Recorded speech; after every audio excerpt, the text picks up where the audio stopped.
하나님의 말씀에 청정하면서 나아가야 되는 나라 이스라엘이 하나님을 거부하기 시작했습니다. 눈에 보이는 왕을 다오 그렇게 해서 세워진 사람이 사울 왕이었습니다. 부분적으로 그리고 거짓된 순종하는 척을 하면서 드러날 수밖에 없는 교만이 있었던 것이죠. 지금 사무엘 선지자는 지금 어떤 상황입니까? 슬픔으로 가득한 상황입니다. 하나님은 후회를 하셨지만 사무엘에게 권면하시고 다시 일으켜 세워서 뿔에 기름을 채워서 가지고 가는 것. 내가 너를 베들레헴 사람 누구에게로? 이새에게로 보내는 것. 내가 그의 아들 중에서 한 왕을 이미 내가 찍어놨다 이겁니다. 구체적인 방법을 지도하시고 이끄시는 하나님의 손길이 있다는 것입니다. 하나님의 지혜로 준비해간 그 기름을 가지고 유다 부족의 이새란 사람과 그 아들들을 이제 불러냅니다. 하나님 말씀하신 자에게 이제 기름을 붓는 너무나도 중대한 순간이 다가왔습니다. 여기서 첫째 아들 엘리압이라는 인물이 사무엘 앞에 나타났습니다. 이 사람이다. 기쁘고 설레이는 마음에 기름을 부으려고 했는데 주님이 NO! 하시는 겁니다. 둘째 아들을 불렀어요. 아비나답. 아비나답도 아니라고 합니다. 셋째, 넷째, 다섯째, 여섯째 어디까지? 일곱째까지 불렀는데 다 여호와 하나님이 감동을 주시기를 그자가 아니다. 그자가 아니다. 그자가 아니다 하신 겁니다. 마지막으로 다시 한번 이새에게 물었습니다. 드디어 어린 소년이었던 다윗 이 선지자 사무엘 앞에 나타나게 되었습니다. 그런데 문제가 있었죠. 아직 소년이었다. 이새가 보기에도 형들이 보기에도 그리고 심지어 선지자 사무엘이 보기에도 다윗은 기름 부음을 받을 만한 자란 생각이 처음엔 들지 않았다는 것이죠. 왜 다윗입니까? 하필 가장 어리고 키도 작고 세상의 기준으로 가장 미달한 자처럼 보이는 다윗을 선택한 것입니까? 여호와께서 사무엘에게 이르시되 그의 용모와 키를 보지 말라. 내가 이미 그를 버렸노라. 내가 보는 것은 사람과 같지 아니하니 사람은 외모를 보거니와 나 여호와는 중심을 보느니라 하시더라. 아멘. 여기서 나오는 히브리어 본문을 보면요, 외모라는 단어는 육신의 눈으로 볼 때라는 뜻하는 아인이란 단어예요. 중심을 본다라는 중심의 단어는 마음을 뜻하는 레이브란 단어예요. 사람은 육신의 눈으로 보지만 여호와 하나님은 마음의 눈으로 사람을 본다라는 것입니다. 이는 내 생각이 너희의 생각과 다르며 내 길은 너희의 길과 다름이니라. 여호와의 말씀이니라. 이는 하늘이 땅보다 높음같이 내 길은 너희의 길보다 높으며 내 생각은 너희의 생각보다 높음이니라. 아멘.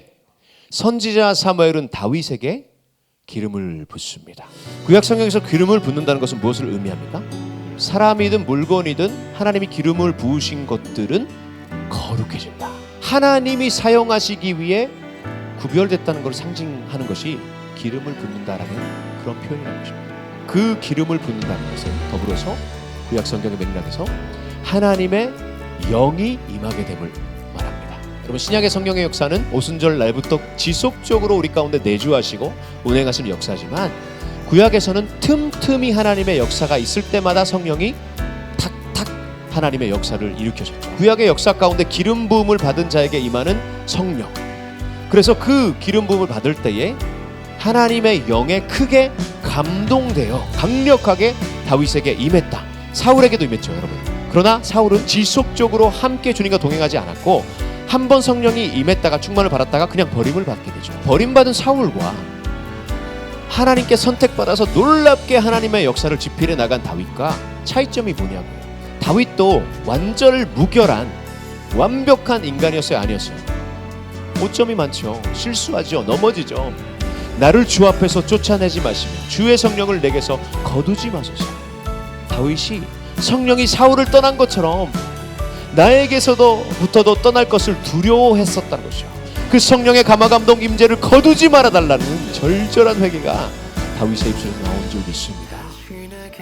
여러분, 우리의 마음은, 우리의 육신은 하나님의 기름 부으심을 받기에 합당한 마음입니까? 우리의 육신이 예수 그리스도의 영이신 성령님을 모시기에 합당한 상태입니까? 우리는 다윗과 같이 겸손히 하나님 앞에 낮아져야 될 줄 믿습니다. 하나님의 기름 부으심에 합당한 자, 주님께서 나의 마음에 맞는 자다, 나의 마음에 합당한 자다, 그렇게 여긴 다윗. 그 기름 부으심에 합당한 마음은 무엇이었습니까?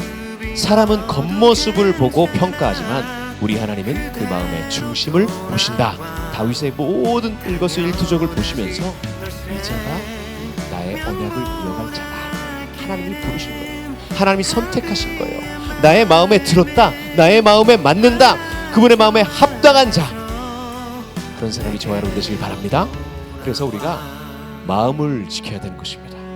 세상의 것들이 우리 가운데에 침범하고 스며들고 우리를 지배하지 않도록 하나님의 말씀과 기도로 성령이 우리 가운데에 충만해지기를 간절히 구하는 여러분 되시기 바랍니다.